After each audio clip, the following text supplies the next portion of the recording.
I'd like to start, I found this incredible quote. It's by a German man named Helmut Schulte. It was written just before he died in 1917. I guess he was home on leave when he wrote this. I'm restless. I hate the kitchen table at which I'm writing. I lost patience over a book. I should like to push the landscape aside as if it irritated me. I must get to the front. I must again hear the shells roaring up into the sky and the desolate valley echoing the sound. I must get back to my company and live once again in the realm of death. Now, if you think about how horrible war in general is, and World War I in particular, it's an interesting thing that I think must be understood, this response that many people have, many people exposed to war, both journalists and soldiers, that they're compelled by it.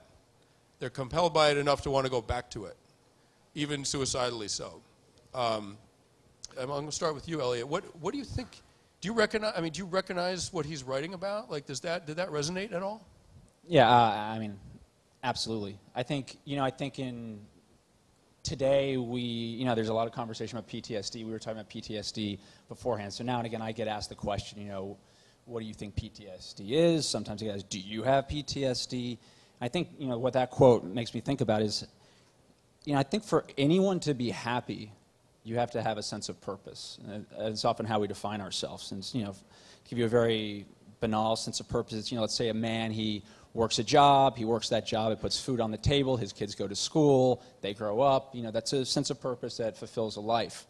And I think what often happens in war is, often it's young men go to war at 19 or 20 years old, they're surrounded by their best friends, they're given a mission, that is often as localized as, to work in one village, to be involved in defending a hill, whatever it is.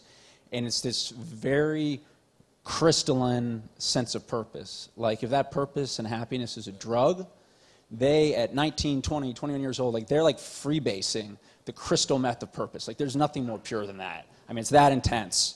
And so you do that for however many years you're going to do that for. And I did it for 8 years, and it comes to an end. Eventually it comes to an end, and you go home, and you need to find your happiness again. You need to find, your purpose. And so you look around at what's afforded to you, and,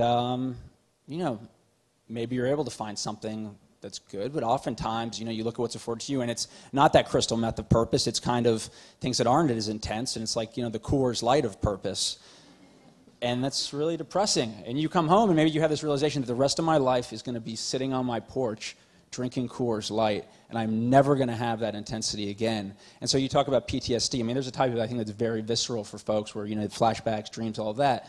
But I also think there's this very natural depression that occurs. When you read that quote, it makes me think about that type of depression and this desire to go back to that, to have the purpose that you once had. And I think that's very real, and I know a lot of people who've wrestled with that. I've wrestled with that myself, and I think that's why frequently people are drawn back into conflicts. It's the work I do. That's why I'm drawn to kind of go back and be around it myself. Thank you. Jen, when we were talking earlier, you were saying that you sort of reluctantly came back to the U.S. because your book was about to come out 3 days later.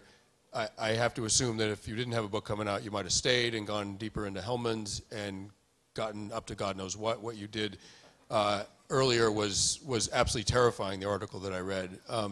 Do you relate to that paragraph? Is there an attraction to that kind of situation that could even be dangerous to a person? I do, and I guess I should start by giving some context in terms of how I even got over there, since I didn't go to Afghanistan until last year. And I, started thinking first about homecoming and post-traumatic stress disorder and soldiers, specifically dealing with being haunted by events. I was reading articles about soldiers that were talking to apparitions, specifically following one guy's story who was being followed around night after night by the Iraqi man that he'd killed. And that sort of started to haunt me. And I think I started to realize that I was sort of being exactly the kind of person I would criticize right now in a way, which is sort of apathetic to what was going on overseas, and that my understanding of America was not good enough at the time. It felt like I was living in a foreign country as these sort of articles were coming out about what soldiers were experiencing around me. And there were a bunch of, I was in Iowa at the time, there were a bunch of suicides.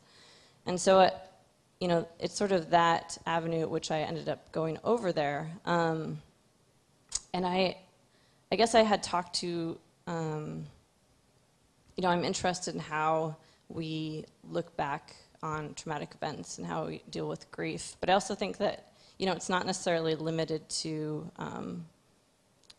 the experience of soldiers at war, but that, it's really trauma is part of the human condition, grieving, and it's sort of the culture as a whole is responsible for understanding and dealing with it. So I ended up going over there and sort of not really knowing how I would react or what I was going to find. But I was telling Sebastian earlier, I'd spent most of my time just imagining the war through these soldiers' stories. And once I arrived on the ground, it felt uncomfortable to have that imagination destroyed by reality in a way.